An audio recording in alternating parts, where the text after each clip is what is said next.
Հրապարակ թերթը գրում է. ՔՊԱ-ական պատգամավոր առողջապահության մշտական հանձնաժողովի նախագահ Ռիփսիմե Հունանյանը երեկ հրաժարվել է պաշտոնից եւ հաջորդ խորհրդարանում առաջադրվելուց թեեւ նա իր հայտարարությամբ փորձել է տպավորություն թողնել, որ դա իր որոշումն է, սակայն իրականում Փաշինյանն է այդ որոշումը կայացրել։ Նախօրեին պատգամավորուհին բերման է ենթարկվել ՔՊ վարչություն, դատապետվել իր սկանդալային հայտարարությունների համար։ Նա երեկ առավոտից փակվել էր աշխատասենյակում, իսկ օրվա երկրորդ կեսին ինքնազգացողությունն այնքան էր վատացել, որ գործընկերների պատմելով շտապ օգնության բրիգադ են կանչել խորհրդարան։ Ժողովուրդ օրաթերթը գրում է. Օրաթերթի բացառիկ տեղեկությունների համաձայն ՊԵԿ նախկին նախագահ տնային կալանքի տակ գտնվող Վարդան Հարությունյանը 300 միլիոն դրամ գրավի դիմաց ազատ է արձակվել։ Վերջինիս նկատմամբ խափանման միջոց է ընտրվել վարչական վերահսկողությունն ու բացակայելու արգելքը։ Վարդան Հարությունյանը կալանավորվել էր 2025 թվականի օգոստոսի 8-ին, իսկ հոկտեմբերին կալանքը երկարաձգվել էր 1 ամսով։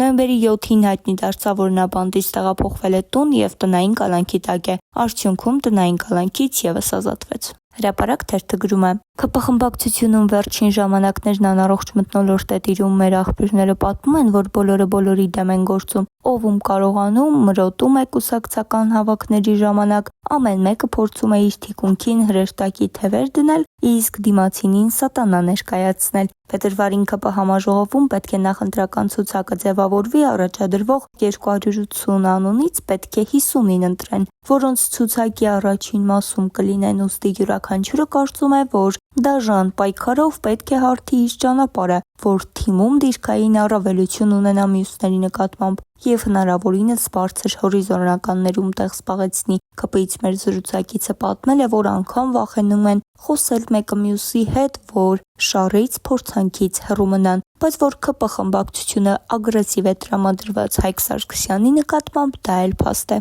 Դե ինչ ավելին իմանալու համար հետևեք Օրեգիր Նյուզին։